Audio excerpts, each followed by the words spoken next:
그 봉투에 써져 있는 말이 같을려 이제 금이거든요. 지금과 같이, 지금처럼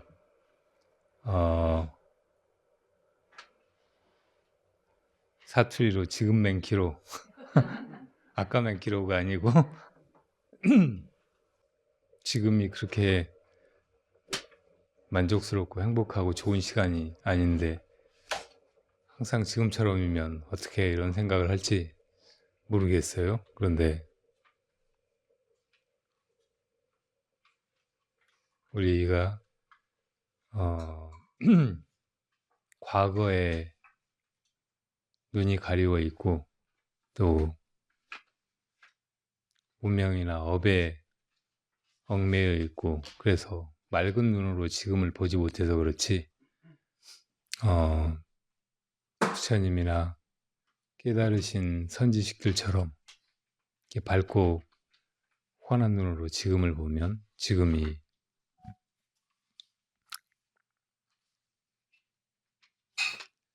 그대로 완전한 법계의 시간입니다. 본래 마음이 보면서 이 허공계를 펼쳐내고 들으면서 소리의 세계를 드러내고 또 감촉하고 맛보고 냄새 맡고 하면서 온갖 감각의 세계를 드러내고 그리고 생각하고 의지와 감정을 일으키고 하는 그 마음으로 온갖 천차만별의 중생들의 생각 또 사상, 가치 이런 거를 다 드러내니까요. 그러니까 일체의 색성향 미촉법 바깥에 드러난 것들이 다 우리 본래 마음의 현현이고 본래 마음의 모습이고 본래 마음의 그림자, 메아리, 꿈과 같은 것이에요. 그래서 살면서 지금이 힘들고 아프고 뭔가 부족하게 느껴질 때마다 이것이 다 마음속의 일이라는 것을 돌이켜서 볼 수 있으면 그 자리가 바로 부처님이 이르신 열반의 세계이고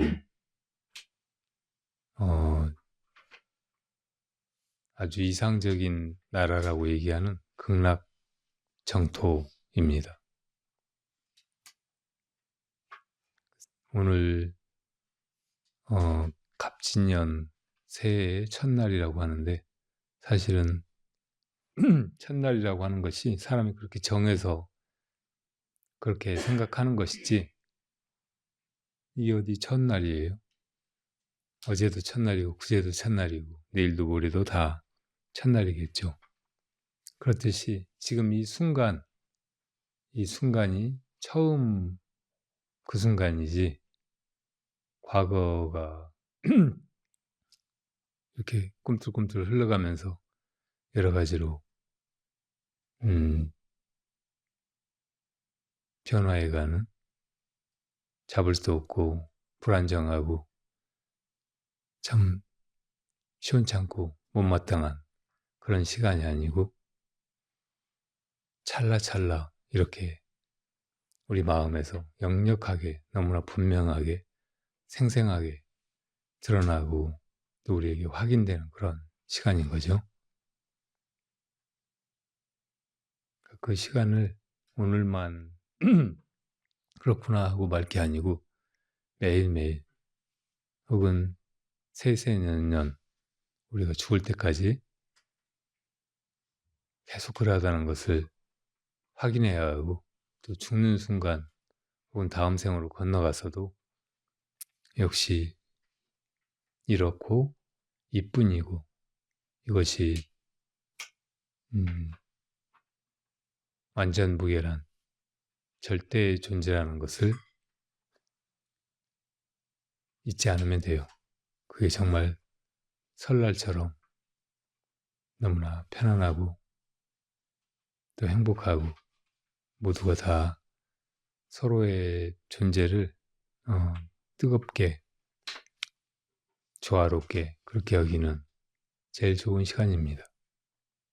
살면서 바라는 것도 많고 꿈도 많고 계획도 많고 그래서 그런 게 언젠가 이루어지겠지 하고 생각하면서 살아가다 보면 끝없이 이 지금을 내버리게 돼요. 지금은 유일하게 실제하는 시간이고 황금 같은, 황금보다 더 귀한 정말 삶의 시간이고 내 시간이고 한순간도 소홀히 할 수 없고 버릴 수 없는 그런 시간인데 그 순간순간을 놓치는 것이 결국은 인생을 허비하는 일이고 또 여러 생을 괴로움 속에서 불만족 속에서 불행 속에서 허덕이는 길이 되고 말아요. 그러니까 살면서 언제든지 행복 혹은 자유 또 완전함 내가 구하는 그 어떤 것이라고 해도 그것을 지금 당장 얻고 확인하는 길은 바로 이 찰나에 돌아오는 일, 이 찰나가 내 마음에서 놔두어지고 있음을 스스로 확인하는 일이라는 것을 잊지 말고 살아야 합니다. 그런 사람이 진짜 불자이고 부처님의 제자로서 이 생을 당당하게 살아가면서 또 다른 사람들, 다른 존재를 세상을 위해서 해야 될 일을 할 수 있는 그런 사람이에요. 그런 불자의 길에서 오늘이 시작이 아니고 과거 무량겁의 시간을 거슬러 올라간다고 해도 언제나 그러했을 뿐이고 또 앞으로 미래의 무한한 시간을 달려간다고 해도 언제나 그럴 뿐이고 그리고 그런 영원성이 지금 이 순간순간 이렇게 실제로 드러나고 있다는 이 기적, 이 신통한 일을 이렇게 새기면서 살아가시기 바랍니다. 예, 갑진년 설날 여러분들에게 다시 전하는 덕담이에요. 자, 차 한잔 하시고 또 조촐한 다과도 드시고 올해는 어떤 해가 될 것 같아요?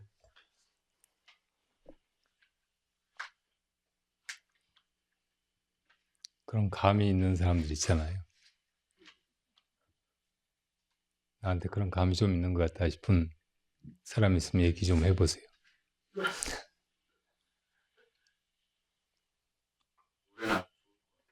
네, 그 사람이 좀 얘기해 보시죠. 마이크. 글쎄 뭐 선거도 아마 저 민주당 쪽에서 글쎄 뭐 너무 많이 나왔는지 모르겠지만 대통령도 물러나지 않을까 이런 생각까지도. 요즘에 인기가 많은 그 유튜브 방송 중에 점쟁이들이 유명한 정치인들 사주를 이름은 말하지 않고 알려주고 올해 어떻게 되겠느냐 그런 거 물어보는 것인데 일부러 그런 것만 모아서 그런지 대부분 다 지금 집권 여당이나 윤석열 정부에 치명적으로 좋지 않은 일이 생기고 그 윤석열이나 김건희가 물러나거나 뭐 죽거나 감옥에 가거나 그럴 거라는 얘기들을 다 하더라고요. 그런 말씀이에요? 거사님 느끼기에도 그러시는 거예요? 그런 것보다 입춘 이후로 좀 기운이 바뀐 것 같아요. 차가운 기운에서 따스한 기운으로 좀 바뀐 것 같다는. 아까 우리 마음에서 세계가 펼쳐진다고 얘기했는데 우리 마음의 기분이라든지 이렇게 막연한 느낌 혹은 어떤 때는 이제 이렇게 본능적으로 느끼는 우주나 이 존재에 대한 통찰 이런 것이 사실은 이 세계를 만들어가는 것이고 소수의 사람들, 권력이나 돈을 가진 사람들 혹은 정치적인 여러 가지 의도나 정책을 수립하고 집행하고 하는 사람들의 뜻보다 계획보다 혹은 말이나 주장보다 아까 말한 그 본능적인 우리 안의 느낌 이게 더 중요한 것 같고 이게 모아졌을 때 한 사람의 마음이 아니고 여러 사람의 마음, 모든 사람들의 마음일 때 그런 일이 실제로 이렇게 흘러가는 시간 속에서 큰 변화, 기적 같은 일을 이렇게 일궈낸다고 생각이 들어요. 그건 우리들만의 마음이 아니고 또 우리 조상들 그리고 과거의 역사를 정말 아프게 살아가면서 그 속에서 꿈꾸고 이렇게 목 놓아 외쳐 부르고 눈물로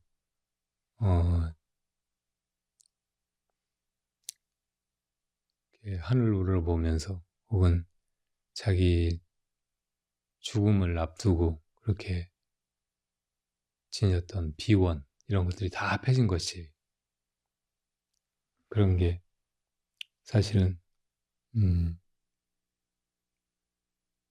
우리를 살게 하고 힘내게 하고 어떤 때 용기 있게 뭔가를 하게 만드는 것이고 그런 마음이 이렇게 합해져서 지금을 혹은 미래를 바꿔간다고 생각이 듭니다.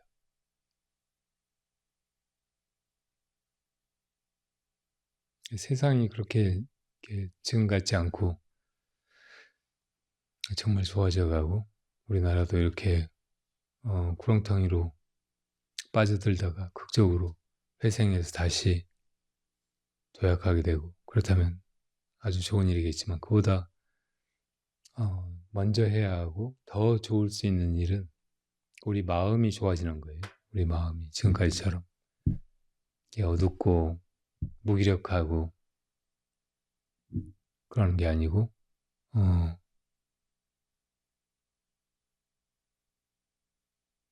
차고 어두운 땅 속에서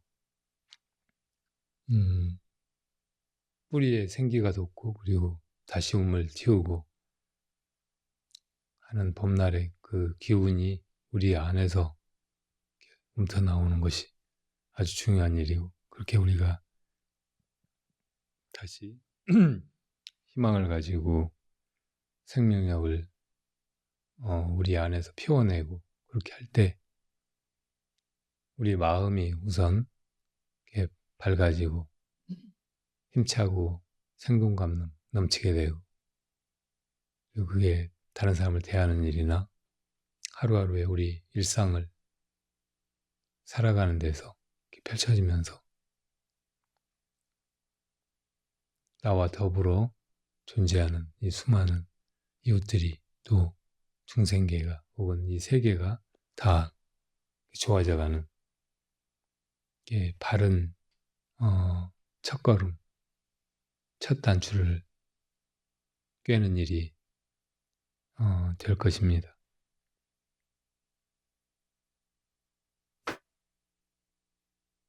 돌아가면서 한마디씩 해볼까요?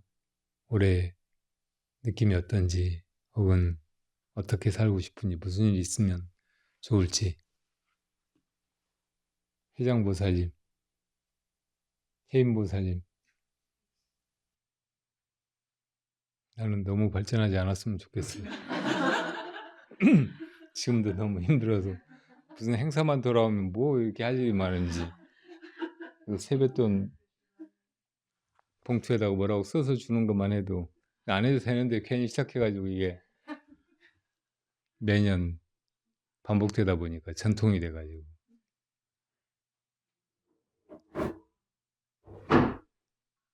초하루나 추석에 그러니까 정초나 추석에 합동 차례를 지내고 절에서 이렇게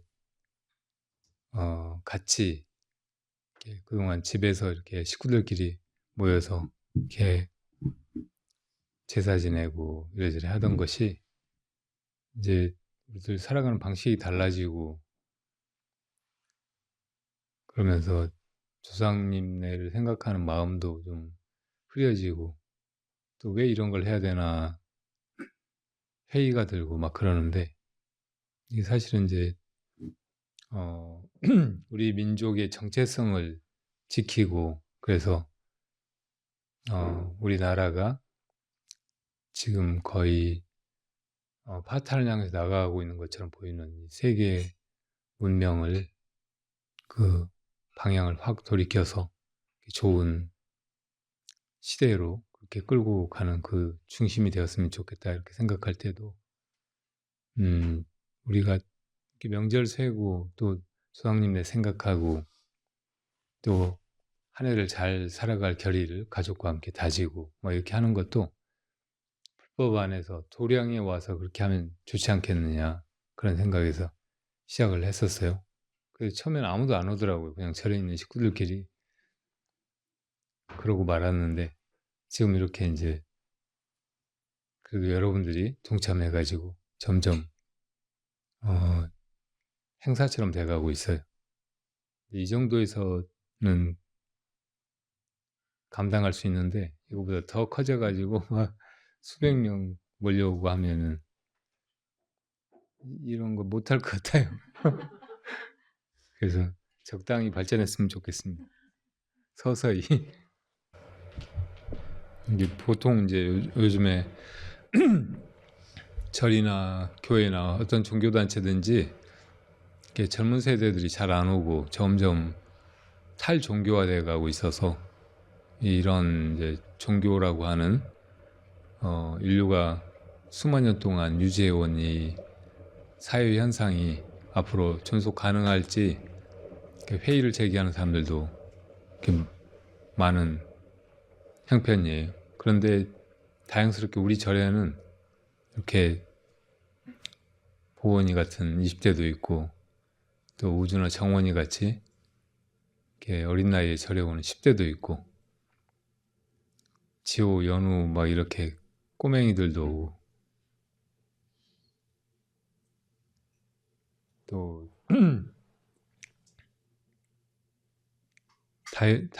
다현이었어요. 현진이 누나가 이름이 뭐였더라? 수연이요. 수연이, 현진이 같은 애들도 오고 그리고 애들이 너무 좋아해요. 여기 와서 법문 듣는 거나 뭐 독참하는 거 이런 것도 엄청 흥미롭게 동참하고 심지어 어른들보다 더 빠르고 잘하고 막 이런 거 보면 참 신기하기도 하고 그 사람 마음은 다 시대가 흘러가도 다 똑같은 것인가 보다 이런 생각도 들고 이런 친구들이 지금 나이만 어리지 전생에 엄청 분련이 깊고 수행도 많이 하던 사람들이 아닌가 싶기도 하고 이 법화리면만은 지금 여러 종교들에서 우리하는 그 탈종교 현상이 적용되지 않고 아주 좋은 희망을 가져볼 수 있겠다는 생각이 들어요. 우리 젊은 세대들이 얼마나 뛰어난지 외모도 그렇고 체격도 그렇고 또 뭐 할 줄 아는 것도 그렇고 두뇌도 그렇고 너무 참 훌륭해서 아주 감탄스럽고 다행이에요. 내가 낳은 건 아니지만 내 새끼보다 더 뿌듯하고 예쁘고 자랑스럽고. 한번 또 연주 들어볼까요? 아니면 누가 답가로 우주 노래 잘 부르니? 뭐 불러?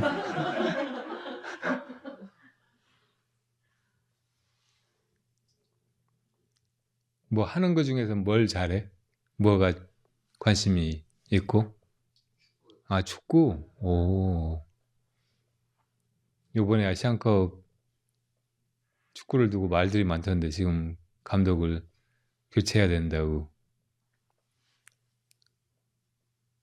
클린스만이 자기가 축구 선수로 활동하던 시절에는 엄청 잘하고 경력이 화려한 모양이더라고. 근데 감독은 잘 못했나 봐.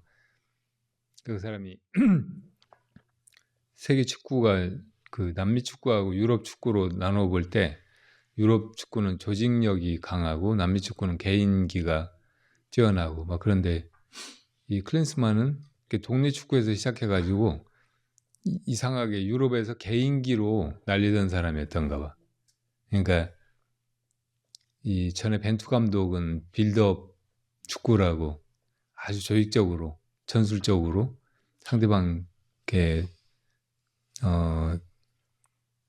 의도라든지 혹은 이렇게 플레이하는 어떤 기본적인 전략을 분석해 가지고 거기 대응해서 조직적으로 그걸 분쇄하고 점유율을 높여가지고 가지고 놀다가 그냥 기회를 엿봐가지고 이렇게 한 골씩 득점하고 수비를 또 철저히 해서 실점을 안 하고 그런 축구였는데 그러니까 약간 한국 사람들 기질에는 잘 안 맞아가지고 답답하더라고 벤투 축구를 볼 때는. 근데 클린스만은 그런 게 없으니까 선수들이 막 다시 이제 옛날식으로 한국 사람들 기질이라든지 근성 이런 게 살아나고 그래서 되게 경기가 박진감 넘치긴 한데 조마조마하더라고. 계속 4강까지 올라가는 과정에도 몇 번이나 질 뻔했다가 역전해가지고 이기고 승부차이까지 가가지고 어떻게 이기고. 그러니까 그런 위기에 강한 선수가 김민재나 조현우 같은 사람, 그러니까 조현우의 그 동물적인 감각이 여러 차례 대량 실점의 위기를 넘기고 했는데 이렇게 불안하다가 이제 그 과정에서 이제 감독이 조금만 전략적으로 치밀하게 해서 이렇게 계획적으로 뭘 펼쳐나가고 또 급할 때 이제 선수를 교체해가지고 잘할 수 있는 사람을 집어넣어가지고 그렇게 했으면 좋은데 그런 것도 안 하고 그냥 아무것도 안 하고 있다가 어떻게 이기면 지가 제일 좋아하고 그러다가 져버리니까 저도 이제 그만하면 잘했다고 막 울고 있는 손흥민한테 가서 막 따뜻거리고 혼자 웃고 막 그러다가 이제 쫓겨나게 됐나 봐요.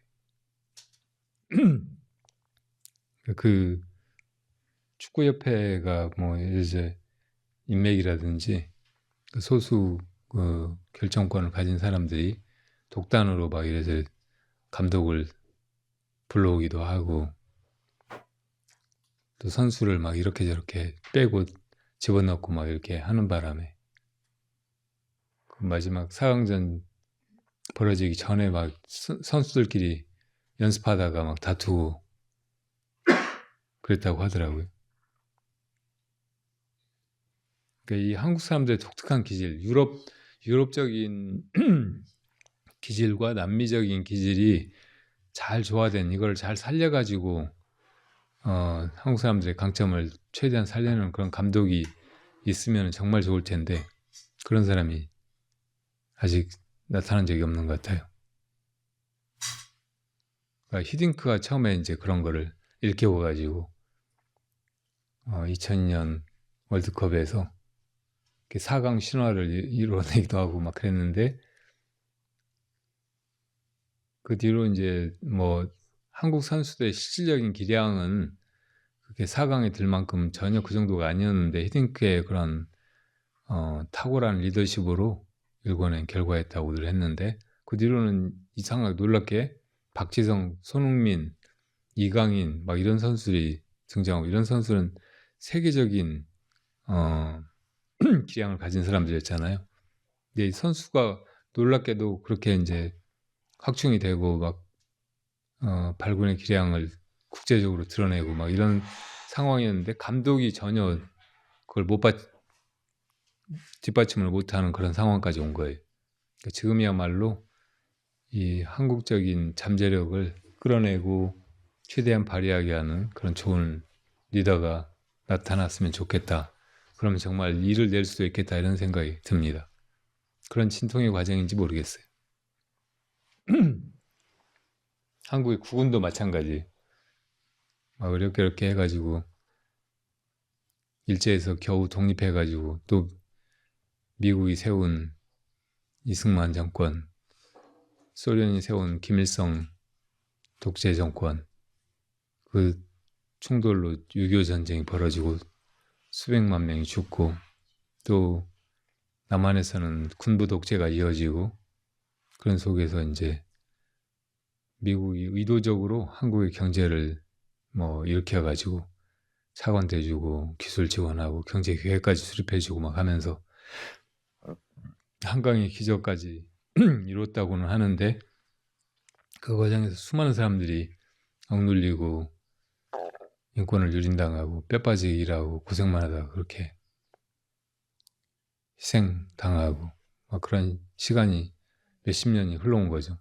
그런 속에서 그래도 사람들의 영혼이 민주주의에 대한 갈망으로 터져 나와가지고 여러 차례 혁명적인 변화를 거치면서 조금씩 그래도 많은 진보를 이루고, 중국이나 뭐 공산주의 사회하고는 말할 것도 없고, 심지어 일본보다도 훨씬 나은 그 민주주의를 그래도 한국 국민들이 성취해냈다고 자부하고 있을 때, 뭐 이렇게 훨씬 퇴행적인, 옛날 군부가 쿠데타로 집권을 하듯이 검찰이 여러 이제 반대 진영의 인사들을 가진 방법으로 다 제거하거나 힘을 못 쓰게 만들어가지고 자기들이 집권하고, 뭐 외교 안보부터 경제까지 구석구석을 다 망쳐가지고 이제 거의 나라를 그냥 파멸에 몰아넣는 이런 지경에 와버리게 만들었는데, 그걸 뭐 다른 사람이 한 게 아니고, 그렇게 민주주의에 열광하고 목말라고 하던 사람들이 조금 투표 잘못해가지고 그냥 그래도 보수 쪽에서 다시 집권을 해야 집값이 안정이 되고 내가 그동안 좀 벌어놓은 거 이걸 지킬 수 있지 않을까, 이런 착각 때문에 또 언론이 그런 식으로 이렇게 선동하고 몰아대고, 그 보수 카르텔이 이렇게 조직적으로 움직이고 종교 세력까지 이상한 신천지나 뭐 통일교 뭐 이런 세력들까지 끌어들이고, 불교계도 거기 좀 이용당하고 뭐 그렇게 하면서 이 정권을 만들어 놓으니까 이게 그냥 단숨에 몇 년 사이에 이렇게 돼버렸어요. 이런 게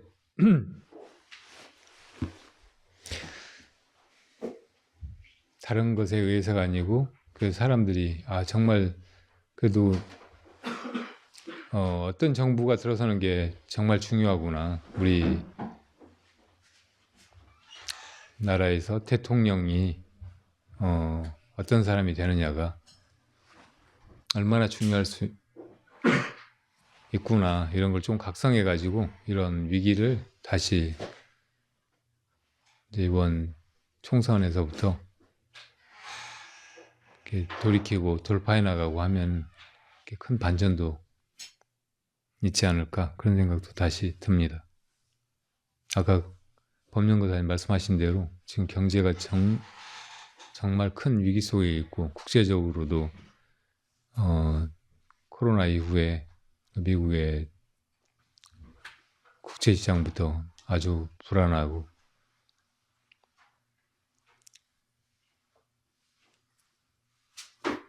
그런 금융 질서 속에서 이제 환율로 계속 다른 나라의 돈들은 미국으로 흘러가도록 이렇게 되어 있는데, 예전에 IMF 사태도 그런 식으로 자본을 막 쏟아부어가지고 경기를 과열되게 만들어 놨다가 이제 외국 자본을 싹 빼버리고, 그러면서 이제 한국의 금융위기를 일으키고, 그래서 이제 뭐 어지간한 기업들을 막 다 부실 기업이라고 하면서 구조조정하고, 미국의 자본들이 다 그냥 헐값에 사가버리고 한국 경제를 거덜낸 거잖아요. 뭐 이런 식으로. 그러니까 양을 풀먹이고 키웠다가 때 되면 다 털 깎아가 버리듯이 한국 경제를 이렇게 베껴먹는 그런 짓들인데, 이런 게 얼마든지 다시 이제 지금 상황에서 일어날 수 있는 거예요. 보통 이제 경기가 약간 과열됐을 때 도시의 어느 지역을 새로 이제 개발하고 막 이렇게 하면서 거기다 엄청나게 많은 자본이 이렇게 투입되고 경기가 일어나고 막 몇천억 조 단위로 막 그런 사업이 벌어지잖아요. 그런 과정에서 이제 여러 가지 비리도 생기고 뭐 그러는데, 예컨대 대장동 같은 경우에는 거기서 이재명 지금 더불어민주당 대표가 성남시장이었을 때, 그 전에 그런 개발을 하면서 이제 이익을 거의 시에서 환수를 못했는데 거의 반을 이제 환수를 한 거잖아요. 네. 그 과정에서 이제 연루된 뭐 시청이라든지 혹은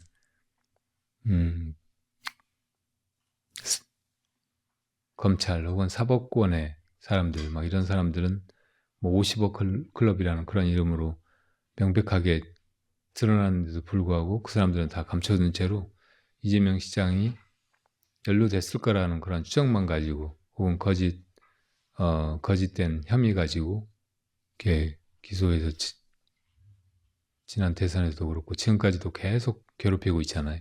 그런 식으로 그 토건 비리라고 하는 그런 것들이, 그러니까 경제를 완전히 망가뜨릴 수도 있는 건데, 이거를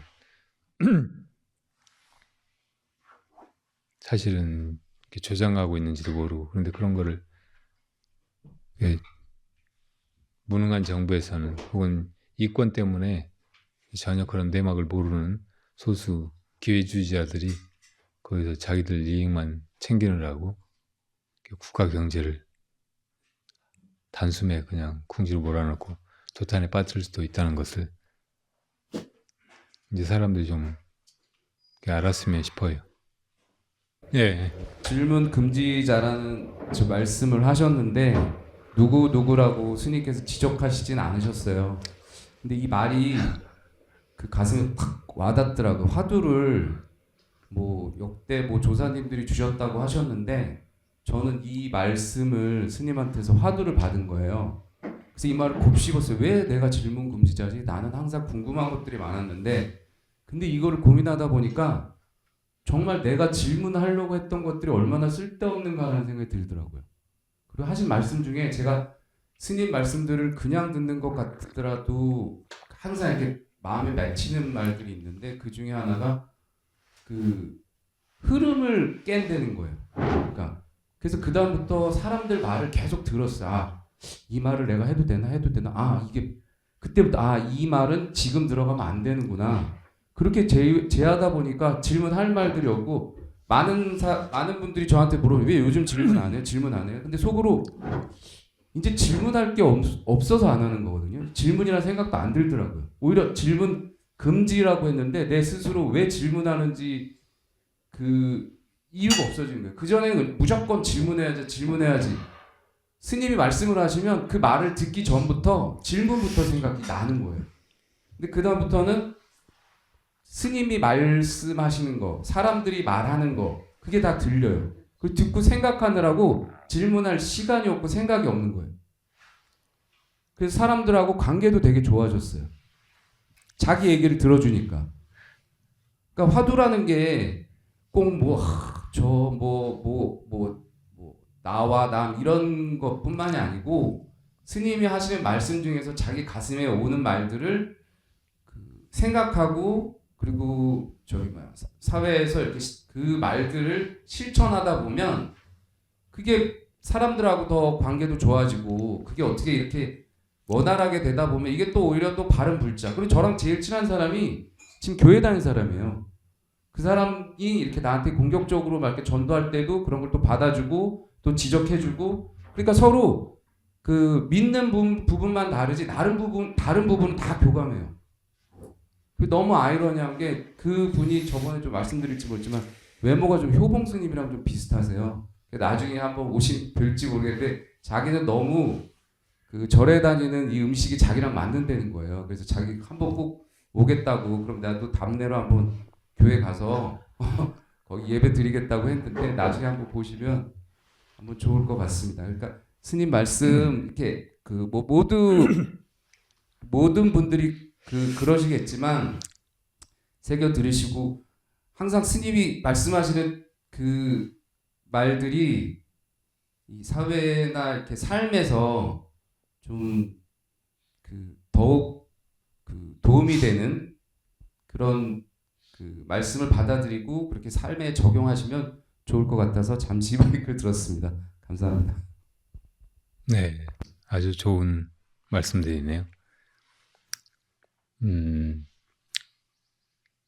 여러 번 이렇게 말씀드렸듯이 부처님은 원래 존재하는 법을 깨달으신 분이죠. 각자.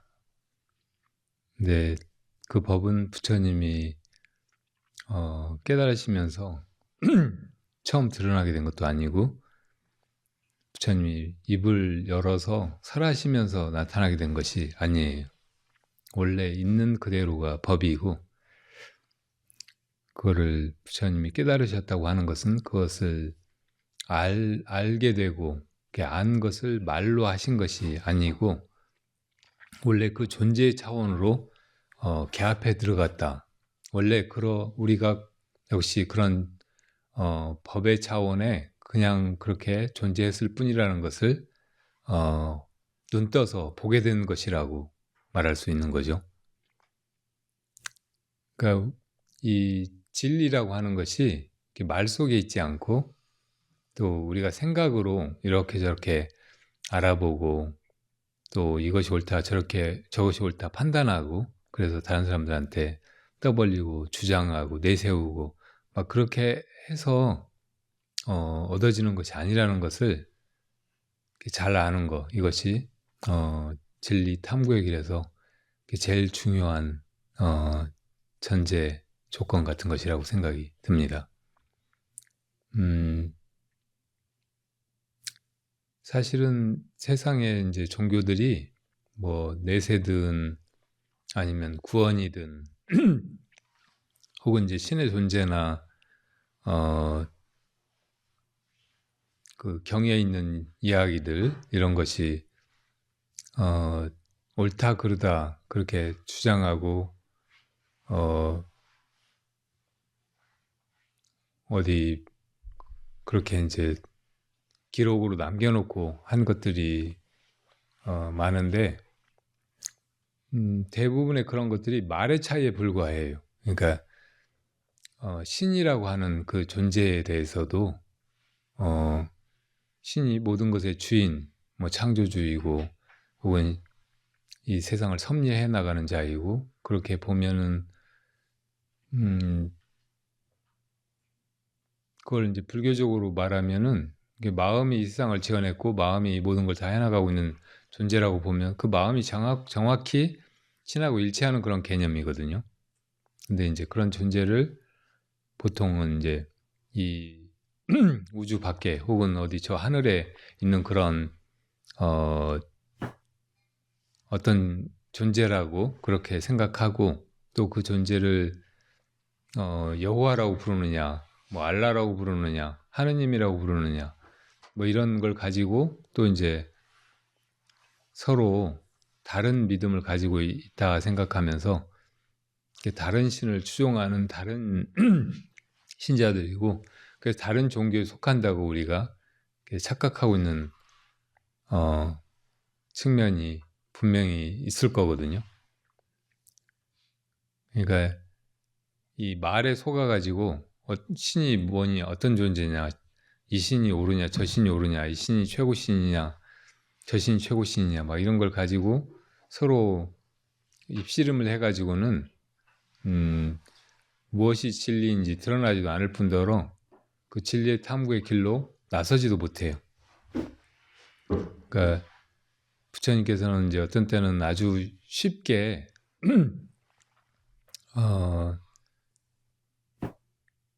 말의 무용성 혹은 폐단 이거를 지적을 하시기도 하고, 그러니까 예를 들면 현란하게 사람들 마음을 어지럽히는 1000마디 말보다 그 많은 말들을 그치게 하는 한마디 말이 훨씬 값지다, 이런 말씀처럼.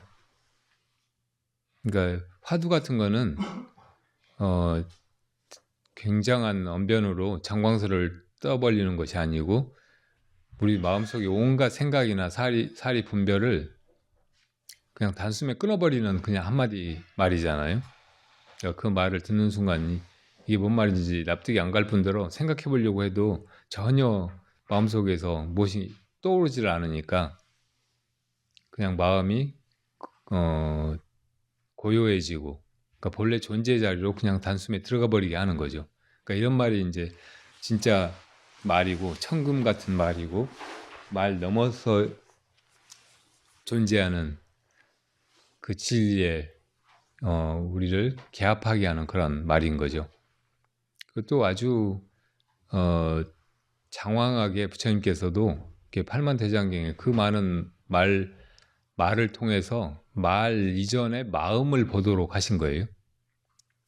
그 선에서는 이제 그냥 이게 말에 속하는 것이 아니고 말로는 안 되는 것이고 말 이전에 마음을 보아야 된다, 이런 것도 말하지 않고 그냥 바로 그거를 드러내신 것이고, 그러니까 우리가 이제 부처님의 제자가 돼가지고 그 진리를 향해서, 법을 향해서 나아가려고 할 때도 이 말의 폐단을 누구보다 잘 알고 있어야 하고, 그래서 이제 법회라든지 이렇게 불자들이 모여서 차담하는 그런 자리에서도 이게 필요한 말인지 아닌지, 우리 모두가 다 말 이전에 있는 우리 이 존재에 완벽하게 아름답고 조화롭고 모두가 행복한 그 마음 자리에 돌아가게 하는, 거기에 도움이 되는 말인지 아닌지, 이걸 가려서 할 수 있으면 아주 좋겠다는 그런 말씀이에요. 그게 이제 저번에 그 김성광 거사님이 제 아주 오랜 그 학연으로 우리 절에 오셔가지고 제가 이제 기쁘게 맞이하고 예를 갖춰서 대하고 그렇게 해드렸더니, 이제 거사님은 그동안 계속 이렇게 생각하면서 사상의 편력 혹은 이제 탐구 과정으로 이렇게 생각하면서 또 말을 하면서 뭘 이렇게 해야 된다, 이런 세상이 돼야 된다고 주장하고 하면서 그렇게 살아오신 분이라서 이제 절에 왔고 또 스님을 만나서 불교를 배워가려고 하는 그런 과정에서도 불교를 사상적으로 그렇게 이제 검토하고 비교하고 하면서 이제 계속 다른 세계관이나 사상의 틀로 불교를 보려고 하니까 색안경 끼고 세상을 보고 바로 뭘 알아보려고 하는 것처럼 계속 그런 되풀이 일어나는 것 같아서 제가 이제 초심의 불자로 돌아가 가지고 말을 될 수 있으면 하시지 말고 질문도 하지 말고 그냥 그렇게 지내보시라고 했더니 이제 그게 좀 약간 불편하게도 느껴지고 그래서 도중에 좀 힘드셨을 수도 있을 것 같아요. 당황스럽고 그런 부분은 조금 죄송하기도 한데 본래의 의도는 이 말 이전에 우리가 말의 혼란 속에서 길을 잃고 막 서로 다투기만 하고 이렇게 본래 있는 그 조화로움이나 하나 되면서 점점 이렇게 멀어져 갈 수 있는데 그러지 말고 진짜 진리와 개합해 들어가고 하나가 되고 우리 모두가 다 본래 자리에서 조금 더 나눠져 있거나 혹은 의견이나 이해관계 때문에 서로 이제 얽혀서 불편해하게 하고 그러다가 이 인생을 허비할 그런 인연들이 아니라는 것을 이렇게 말씀드리려고 했다는 것으로 이렇게 깊이 이해를 해주셨으면 싶어요. 권세구 본명이 어떻게 되지? 성윤 거사님은 그런 부분에서 굉장히 쉽게 마음을 열고 받아들이고 눈이 띄고 그래서 눈에 띄게 달라지신 것 같더라고. 그리고 도중에 이제 저런 시를 지으신 거예요. 그래서 김성관 거사님이라 또 이제 지금 질문을 막 이것저것 여전히 금지당했는데도 하면서 진짜 이 질문을 누가 하는지도 묻지 않는 그런 다른 불자님까지 이제 들먹이면서 그 좋은 그 조언을 적절하게 해주고 계신 것 같아요. 제가 처음 왔을 때 스님 법문을 이렇게 많이 듣다 보니까 다 받아들이는데 제가 스님 유학적인 부분을 이렇게 말씀하실 때가 있으시더라고요. 유교? 예. 주기론 주기꾼 사단 칠정론 같은 거 말씀.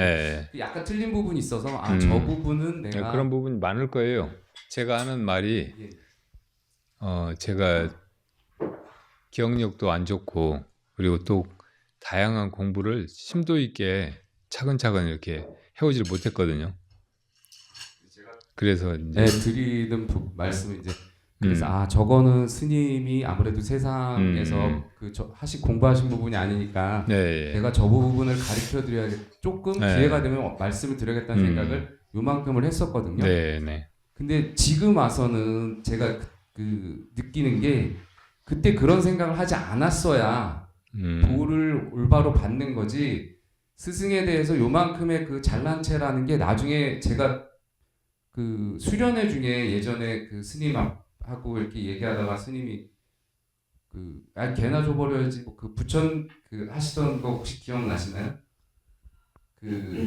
하다가 부처님의 불상 그래서 부처님이 이렇게 태어나시자마자 사방으로 7걸음을 걸으시고 하늘과 땅을 가리키면서 천상천하 유아독전 일체계고 아당안지 이렇게 말씀하셨던 것을 두고 훗날에 이제 운문선사가 만약에 그 자리에 내가 있었으면 그 버르장머리 없는 놈을 두들겨 패가지고 걔한테 던져줬을 거라고 하신 거예요. 아니 그때 제가 기억으로는 스님께서 말씀하시고 제가 그래서 스님도 어긋나셨습니다 하고 아마 앉아있는 와중에 얘기를 했던 것 같아요. 그러니까 스님이 에이 그럼 개나 줘버려야지 그렇게 얘기했던 기억이 나는데 스님이 말씀하시는 중에 제가 이렇게 말이 나도 모르게 튀어나와가지고 아마 제 기억으로 스님이 좀 언짢아하셨던 것 같은데 그런 습들이 나오는 게 요 조그만 스승에 대한 조그만 잘난 체에서 시작됐다고 생각하거든요. 그래서 스승에 대해서는 내가 어떤 분야에 대해서 조금 더 많이 알더라도 그런 마음은 절대 가지면 안 되겠다. 그래서 지금 여기 계신 분들을 말씀드리는 건 아니거든요. 그러니까 다른 여기 계시지 않는 법화림에 계신 분들 중에 그런 마음으로 스님께 질문해서 약간 도전적이고 공격적으로 하는 사람들도 많이 봐서 그런 부분을 좀 안타깝더라고요. 스님을 대할 때는 스승에 대한 예우는 스승에 대해서는 예법은 내가 많이 알아도 많이 안다는 잘난 체한 마음을 절대 가지면 안 된다.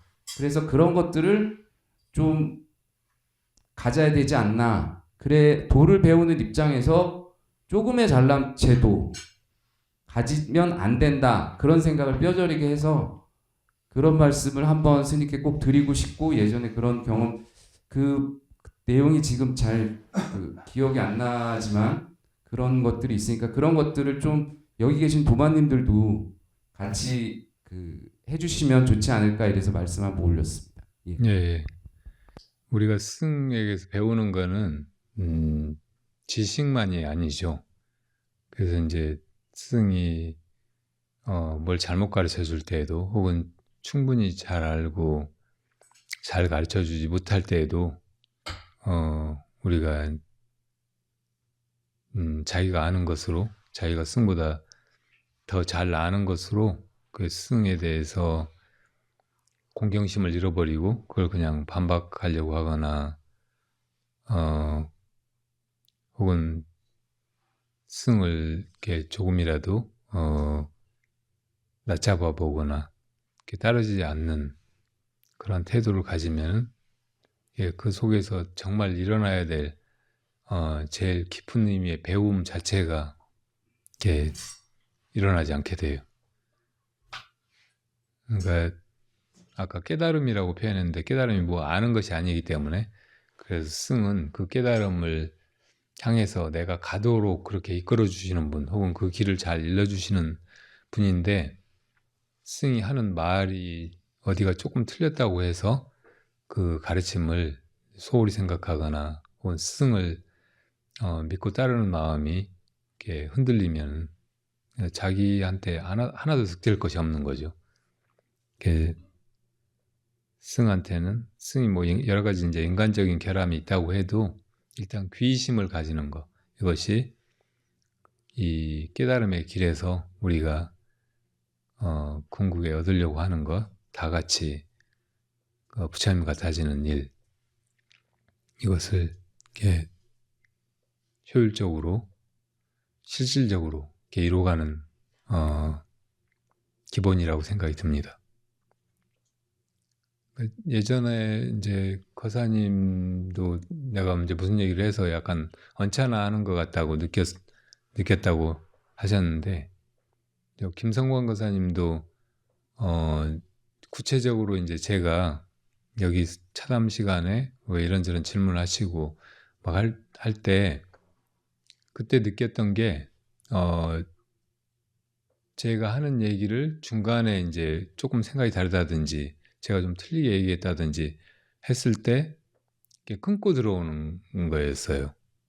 그러니까 그게 이제 밖에서 뭐 정식 토론을 한다든지 혹은 사상 논쟁을 한다든지 그럴 때는 충분히 그렇게 할 수 있는 건데 이게 만약에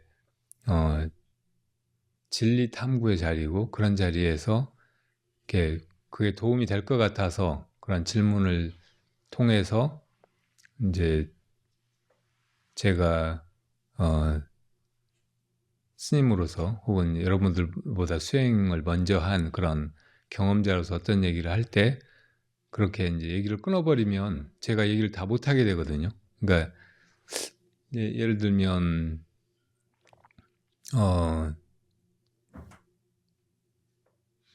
그 독일의 나치즘이 그렇게 이제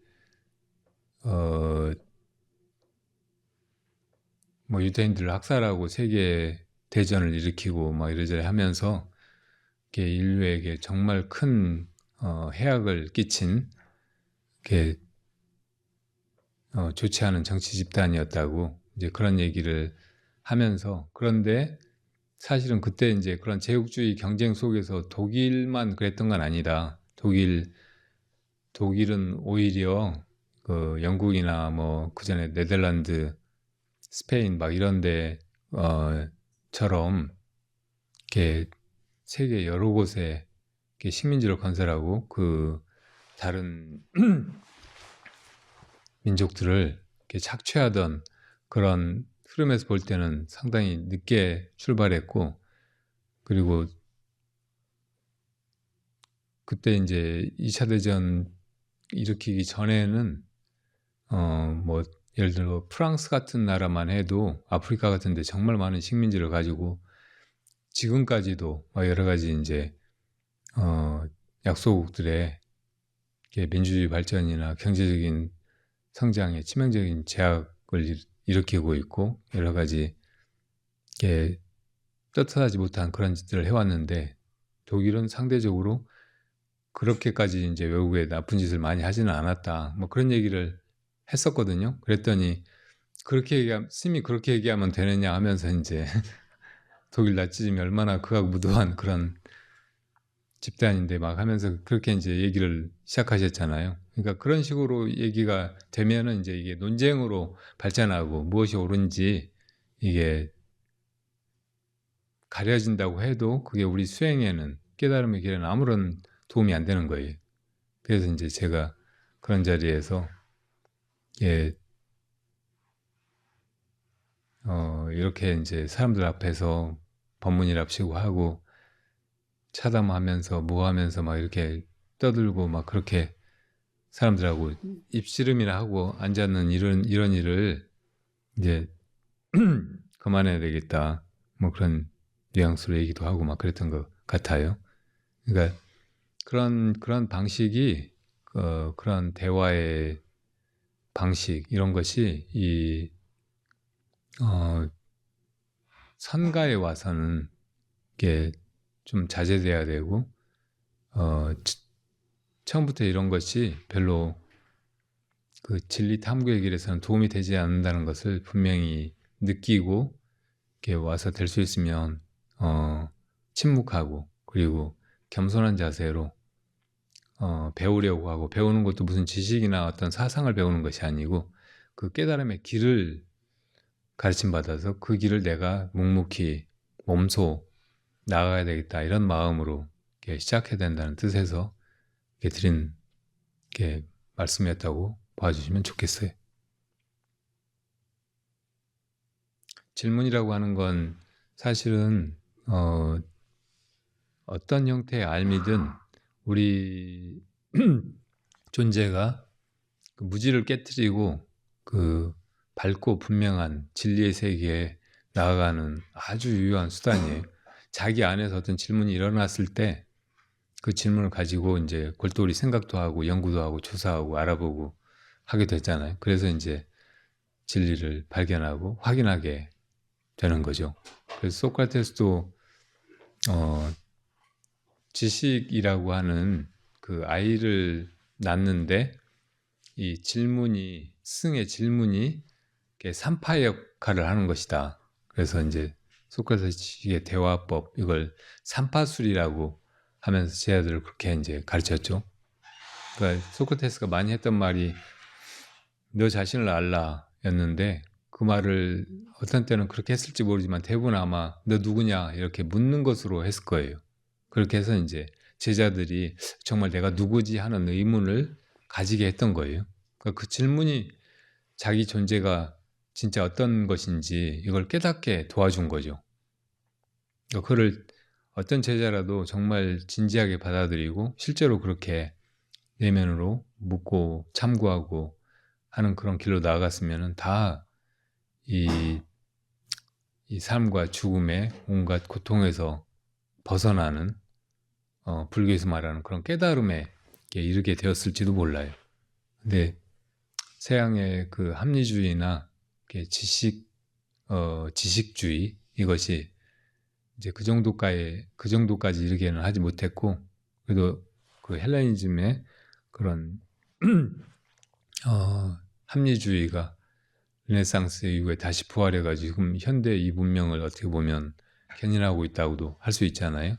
그러니까 그런 게 다 탐구심에서 비롯된 것이고, 이 탐구심의 핵심이 바로 스스로 안에 질문을 가지는 것이라는 말이에요. 그리고 이 질문을 스스로 아직 갖지 못할 때 그 질문을 던지는 사람이 스승이고, 그러니까 승은 어떻게 보면 뭘 이것이 진리다라고 일러주고 그것을 믿도록 하는 사람이 아니고 질문을 던진 사람이에요. 그래서 이제 선의 세계에서는 승이 알 수 없는 말로 제자의 마음을 뒤흔들어 가지고 낡은 알의 틀에서 벗어나서 이제 확장된 그리고 완전한 그 깨달음의 세계로 곧장 나아가게 돕는 거죠. 그러니까 그렇게 이제 이 불문의 선에 나온 사람은 승으로부터 질문을 받으려고, 그러니까 화두나 공안을 받으려고 그렇게 접근해야지.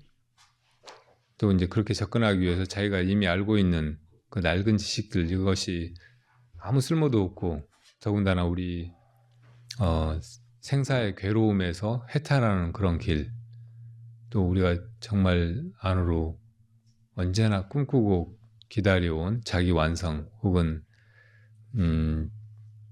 영원한 행복, 열반, 여기에 이르는